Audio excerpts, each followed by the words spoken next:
आज का टॉपिक है थ्योरीज ऑफ इमर्जेंस के हवाले से। तो थ्योरीज हम पढ़ेंगे, कौन सी थ्योरी हम पढ़ेंगे? DLVO theory, steric repulsion, HLB hydrophilic lipophilic balance theory, oriented wedge theory जिसको हर्किन्स थ्योरी भी कहते हैं, इंटरफेशियल टेंशन पढ़ेंगे, विस्कोसिटी थ्योरी पढ़ेंगे, फिस्चर्स थ्योरी ऑफ हाइड्रेट्स पढ़ेंगे, एड्जॉर्प्शन थ्योरी पढ़ेंगे और फेज़ वॉल्यूम रेशियो जिसको हम लोग थ्योरी ऑफ इमर्जेंट टाइप से भी जानते हैं पढ़ेंगे। तो असल में ये थ्योरीज हम क्यों पढ़ते हैं? What is the reason of studying all this theories? या फिर थ्योरीज बोलते क्या हैं? ये सारे जो थ्योरीज हैं ये एक्सप्लेन करते हैं स्टेबिलिटी ऑफ इमर्जेंस। ये सब कहते हैं कि भाई इमर्जेंस स्टेबल होते हैं।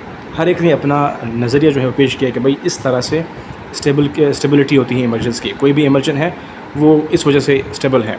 किस वजह से स्टेबल है अभी एक एक करके जब समझते हैं। पहले हम समझते हैं कि स्टेबिलिटी ऑफ इमर्जेंस क्या होता है।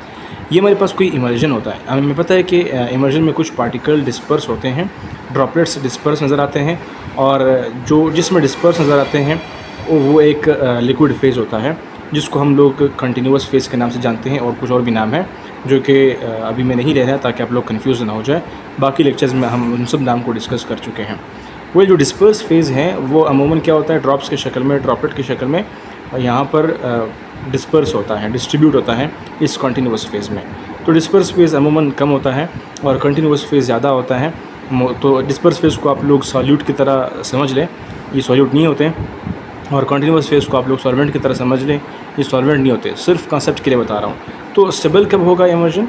एक इमर्जन का मतलब है कि भाई ये दोनों एक दूसरे में मिसिबल नहीं है। तो जब हम कोई एक थर्ड एजेंट डालते हैं जो इन दोनों को नज़दीक लाए, करीब लाएँ, मतलब इंटरेक्ट करवाए और डिस्पर्स फेज़ जो है वो डिस्ट्रीब्यूट हो जाए कंटिन्यूस फेज़ में, और फिर डिस्ट्रीब्यूशन के बाद ये जहाँ जहाँ डिस्ट्रीब्यूट हुए हैं वहीं पर रहे, आपस में ना मिले और नीचे भी ना बैठे। तो अगर ये जो ड्रॉपलेट्स है डिस्पर्स फेज़ के वो आपस में न मिलें और नीचे भी नहीं बैठे तो हम कहते हैं कि भाई वो इमर्जन स्टेबल हो गया। तो DLVO थ्योरी कहती है कि भाई कोई इमर्जन स्टेबल तब होता है जब बैलेंस होती हैं उसमें वैन डर वाल फोर्सेस की और इलेक्ट्रो फोर्सेस की। Van der Waals attractive forces होते हैं बिटवीन द पार्टिकल्स, और इलेक्ट्रोस्टैटिक रिपल्शन फोर्सेस जो होते हैं वो भी अगेन जो ड्रॉपलेट्स होते हैं जो डिस्पर्स फेज़ के बीच में होते हैं वो एक दूसरे को रिपल्स कर रहे होते हैं।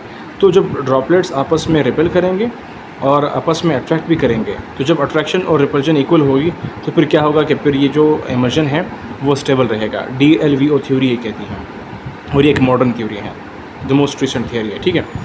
तो इसके मुताबिक क्या है, स्टेबिलिटी बेस होती है अगर बैलेंस हो वैन डर वाल्स फोर्सेस की एक, दूसरा क्या है इलेक्ट्रोस्टैटिक रिपल्शन फोर्सेस।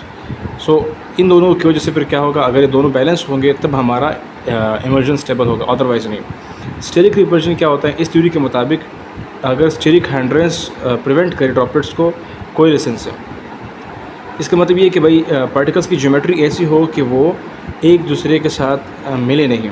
मतलब एक पार्टिकल राउंड टाइप है, दूसरा जो है वो ऐसे वेज टाइप है, तो ये दोनों आपस में अप्रोच नहीं कर सकते और आपस में मिलेंगे नहीं। तो because of structure, because of their geometry, अगर वो एक दूसरे को प्रिवेंट कर रहे हैं, मिल नहीं रहे एक दूसरे के साथ, तो इस तरह से क्या होता है, अगेन जो डिस्पर्स फेज़ है वो एक दूसरे के साथ मिलेगा नहीं। जब डिस्पर्स फेज़ मिलेगा नहीं और डिस्पर्स ही रहेगा, डिस्ट्रीब्यूट ही रहेगा, तो इमर्जन स्टेबल हो जाएगा। तो ये स्टेरिक रिपल्जन थ्योरी का कंसेप्ट है। HLB हाइड्रोफिलिक लेपोफिलिक बैलेंस थ्योरी का मतलब ये है, ये थ्योरी ये कहती है कि भाई एक इमर्जन स्टेबल तब होगा जब बैलेंस होगा बिटवीन द हाइड्रोफिलिक और लेपोफिलिक रीजन्स ऑफ द सर्फेक्टेंट्स। एक सर्फेक्टेंट हमने लिया है, उसमें दो रीजन होते हैं, एक हाइड्रोफिलिक दूसरा लेपोफिलिक। अगर ये दोनों क्या हो, इक्वल हो, तो फिर क्या होगा, इन दोनों का बैलेंस इक्वल हो तो फिर वो इमर्जन स्टेबल होगा। अगर कोई एक ज़्यादा हो गया तो फिर वो इमर्जन स्टेबल नहीं रहेगा। तो ये थ्योरी ऐसे एक्सप्लेन कर लिया। इसके मुताबिक, इस थ्योरी के मुताबिक इमर्जन जो है वो स्टेबल तब होगा जब लिपोफिलिक और हाइड्रोफिलिक जो रीजन्स हैं किसी भी सर्फेक्टेंट के वो इक्वल होंगे, तो फिर वो इमर्जन स्टेबल होगा। ओरिएंटेड वेज थ्योरी क्या कहती हैं? इसका दूसरा नाम हर्किन्स थ्योरी से है। इसके मुताबिक के सर्फेक्टेंट्स जो हैं वो प्रोटेक्ट करते हैं, एक लेयर बनाते हैं, एक प्रोटेक्शन बनाते हैं ड्रॉपलेट के ऊपर। कैसे बनाते हैं? Just like veg. वेज का मतलब क्या है कि आप लोग देखते हैं कि इस तरह का चीज़ जो है वो लकड़ी के अंदर हम डालते हैं, फिर ऊपर से हथौड़े से इसको मारते हैं ताकि ये इसके अंदर चला जाए, फिर हम उसको लकड़ी को तोड़ते हैं। तो ये वेज है। असल में मैंने आपको वेज पहले बताया। अभी वेज थ्योरी के मुताबिक क्या है कि हमारे पास कोई भी पार्टिकल जो होते हैं वो पार्टिकल्स कुछ ऐसे होते हैं जिनके पास ड्रॉपलेट्स की बात कर रहा हूँ जो डिस्पर्स फेज़ में होते हैं, उनके पास कुछ स्पेसेस होते हैं या फिर कुछ कर्वेचर्स होते हैं जहाँ पर खाली जगह होती है, तो सरफेक्टेंट्स क्या करते हैं, यूँ ऐसा वेज बनाते हैं, वेज टाइप शक्ल बनाते हैं। तो ये वेज टाइप शक्ल क्या कर रहे हैं, इस सरफेस को बंद कर रहे हैं। तो अगर ये जो सरफेस है ड्रॉपलेट्स के, डिस्पर्स फेस के, वो बंद हो रहे हैं, तो उससे फिर क्या होता है कि एक ड्रॉपलेट दूसरे ड्रॉपलेट के साथ क्या कर रहा है, इंटरेक्ट नहीं कर पाता। तो ये भी एक तरह से इंटरेक्शन कम कर रहा होता है। तो ओरिएंटेड वेज थ्योरी के मुताबिक ये है कि जो हमारा सरफेक्टेंट्स है वो ऐसे अपने आप को ओरिएंट करता है जिस तरह के वेज, मतलब ये कि सरफेस को बंद कर लेता है, प्रोटेक्ट कर लेता है। तो ये जा कर के जो सरफेक्टेंट है वो सरफेक्टेंट वो उन जगहों पर जहाँ पर स्पेसेस मौजूद होते हैं वहाँ पर जा कर के फिट हो जाता है। फिट होने के बाद उस पार्टिकल को, उस ड्रॉपलेट को ये प्रोटेक्ट कर लेते हैं। तो फिर क्या होता है, वो ड्रॉपलेट दूसरे ड्रॉपलेट के साथ फिर इंटरेक्ट नहीं करता और ना ही वो ड्रॉपलेट डिज़ोल्व होता है कंटिन्यूस फेज में। तो ये इनका कंसेप्ट था। Surfactant protect the droplet by forming layer like wedge जो है वेज की तरह दिखता है वो लेयर जब वो ड्रॉपलेट के ऊपर बनाते हैं। तो एक ड्रॉपलेट है वो पूरा कवर हो जाता है लेयर से जो कि सरफेक्टेंट का होता है, और वो वेज की तरह दिखता है। इसीलिए ओरिएंटेड वेज थ्योरी इसका नाम दिया गया है कि ड्रॉपलेट्स अपने आप को ऐसे ओरिएंट करते हैं जिस तरह के वेज सरफेक्टेंट्स अपने आप को इस तरह ओरिएंट करते हैं जिस तरह के वेज दिखता है। तो ओरिएंट का मतलब क्या है कि भाई ओरिएंटेशन देते हैं, एक कॉम्बिनेशन बनाते हैं, एक डायरेक्शन देते हैं। तो पार्टिकल्स के सरफेस जो हमारे ड्रॉपलेट्स हैं उनके सरफेस को ऐसे प्रोटेक्ट करते हैं, ऐसे कवर करते हैं जिस तरह के एक वेज जो है वो हमें नज़र आते हैं। तो इसीलिए इसको ओरिएंटेड वेज थ्योरी का नाम दिया गया। तो इन शॉर्ट सरफेक्टेंट्स क्या करते हैं इस केस में सरफेक्टेंट्स जो हैं वो प्रोटेक्ट करते हैं, फिट करते हैं कर्वेचर्स ऑफ द ड्रॉपलेट्स। जहाँ पर भी ड्रॉपलेट्स में कर्वेचर होंगे, अब ये ड्रॉपलेट है, ये तो वो है पूरा राउंड टाइप है, तो कोई भी राउंड टाइप हो तो उसको ऐसे बनाते हैं कि उसमें कर्वेचर कर लेते हैं, उसमें कर्व बना लेते हैं और उसमें फिट हो जाते हैं। तो उसकी फिटिंग वजह से क्या होता है कि ड्रॉपलेट फिर स्मूथ नहीं रहता, रफ़ हो जाता है, जिस वजह से फिर ये ड्रॉपलेट दूसरे ड्रॉपलेट के साथ इंटरेक्ट नहीं करता। जब इंटरेक्ट नहीं करेगा तो ये ड्रॉपलेट डिस्पर्स रहेगा, डिस्ट्रीब्यूट ही रहेगा, आपस में नहीं मिलेंगे तो वो इमर्जन प्रोटेक्टेड बन जाएगा। फिर उसके बाद है interfacial tension theory, similar theory कि अगर हम सरफेस टेंशन को कम करें तो इमर्जन जो है वो स्टेबल रहेगा। अभी जो सरफेस टेंशन है कॉन्टीन्यूस फेस का और डिस्पर्स फेस का, अगर हम कॉन्टीन्यूस फेस के सरफेस टेंशन को कम करते हैं और डिस्पर्स फेस के सरफेस टेंशन को भी कम करते हैं तो फिर क्या होगा, ये दोनों आपस में मिलेंगे, इस तरह से मिलेंगे कि भाई इनके आपस में एक इंटरेक्शन बन जाएगा। लेकिन साथ में हम यूज़ करते हैं इमल्सिफाइंग एजेंट। वो इमल्सिफाइंग एजेंट क्या करेगा, वो इस सरफेक्टेंट वो इमल्सिफाइंग एजेंट जो है वो इस पर्टिकुलर डिस्पर्जन फेस का यानी कि कॉन्टीन्यूस फेस का जो सरफेस है उसको ऐसे बनाएगा कि उसका वो अलाउ करेगा ड्रॉपलेट्स को कि ड्रॉपलेट्स इसके अंदर आ जाए। अभी हमारे पास क्या है, एक बेकर है, इसमें हमने डाला है एक लिक्विड जो कि हमारा कॉन्टीन्यूस फेज़ है, CP है। तो फिर हमने इसमें डाला ऊपर से अपना डिस्पर्स फेस। सो ये डिस्पर्स फेस और कॉन्टीन्यूस फेस आपस में क्या करेंगे, एक तरह से इंटरेक्ट करते हैं। तो यहाँ पर हम डाल रहे इमल्सिफाइंग एजेंट। ये इमल्सिफाइंग एजेंट डिस्पर्स फेस और कॉन्टीन्यूस फेस को स्टेबलाइज़ करवा रहा है। कैसे? By reducing the interfacial tension.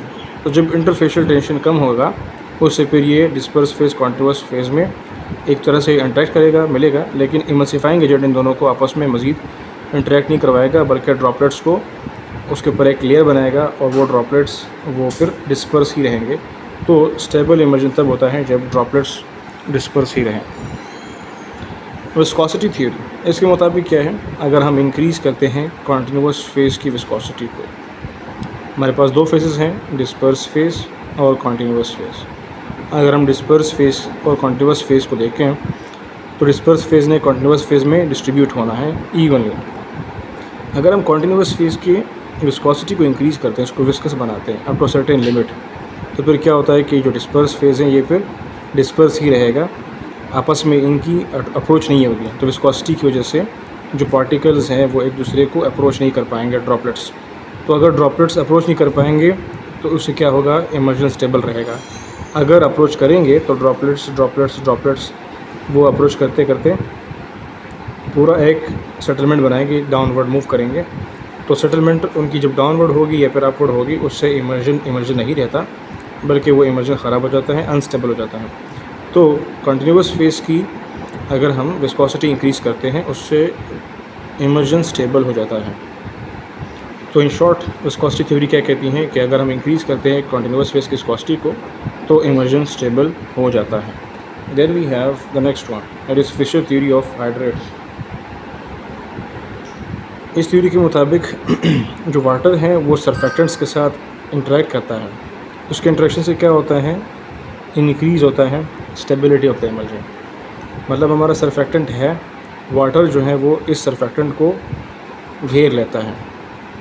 उससे फिर क्या होता है, फिशर थ्योरी के मुताबिक इन हाइड्रेट्स की वजह से वो पर्टिकुलर इमर्जन स्टेबल बन जाता है। अब ये सारे थ्योरीज जितने हम पढ़ रहे हैं ये एक दूसरे को निगेट करते हैं किसी न किसी तरीके से, और ये थ्योरीज आपस में कुछ फेल भी ऐसे होते हैं कि फिर वो एक्सप्लेन नहीं कर पाते कि इसका लॉजिक क्या है, कि क्यों यहाँ पर ये एक ड्रॉपलेट दूसरे ड्रॉपलेट से इंटरेक्ट नहीं कर रहा बिकॉज ऑफ हाइड्रेशन। बस सिर्फ इसने ये बताया कि भाई वाटर है वो सरफेक्टेंट से इंटरेक्ट करता है, उस वजह से क्या होता है, स्टेबिलिटी इंक्रीज़ हो जाती है। Then we have adsorption theory. Simple adsorb होना, कि हमारा जो इमल्सिफायर है वो एड्जॉर्ब हो जाए, और जब वो एड्जॉर्ब होगा तो फिर इंटरफेशियल टेंशन कम होती है। अभी अर्लियर हमने पढ़ा कि जब इंटरफेशियल टेंशन कम होती है उससे जो स्टेबिलिटी है इमर्जन की वो इंक्रीज़ होती है according to absorption theory. Then we have phase volume ratio theory of emulsion type. इसके मुताबिक क्या करना पड़ता है, हमने फेज़ की वॉल्यूम को फोकस करना होता है। अगर हमारा इमर्जन है ऑयल एंड वाटर तो हमने क्या करना है, इसमें ऑयल को कम अमाउंट में लेना है, लो या फिर लेस अमाउंट में, और वाटर हमारे पास ज़्यादा होना चाहिए, मैक्सिमम होना चाहिए, तब हमारा ऑयल वाटर बनेगा। अगर इस रेशो को मतलब एक प्रॉपर रेशो में ले, कम ऑयल हो ज़्यादा वाटर हो, तब हमारा इमर्जन बनेगा स्टेबल, जो हमारा कंसर्न है लाइक ऑयल एंड वाटर। अगर हम इंक्रीज़ करते हैं किसी भी एक फेज़ को तो उससे फिर क्या होगा, इमर्जन वो इमर्जन नहीं रहेगा, वो फिर फेज़ इन्वर्जन में चला जाएगा, वो कोई दूसरा इमर्जन बन जाएगा, बल्कि रिवर्स बन जाएगा। तो इस तरह से क्या कहते हैं, फेज़ वॉल्यूम रेशियो या फिर थ्योरी ऑफ इमर्जन टाइप जो है वो ये बताती है कि आपने रेशियो को मेंटेन करके रखना है। कि आपके जो ऑयल एंड वाटर में अगर आप देखते हैं तो जिसमें से जो भी आपका इमर्जन है उसके अकॉर्डिंगली आपने बनाना होता है। अगर आपने ऑयल एंड वाटर बनाना है तो आपने ऑयल को लेस लेना है, वाटर को ज़्यादा। अगर आपने वाटर एंड ऑयल बनाना है तो आपने इसका फिर इन्वर्स जाना होगा। मतलब ये कि रेशियो को मद्देनज़र रखते हुए इमर्जन बनाना है। So this is all about the theories of immersion. I hope you got. If you have questions, drop in the comment box, and thank you for watching Dr. UUT lectures.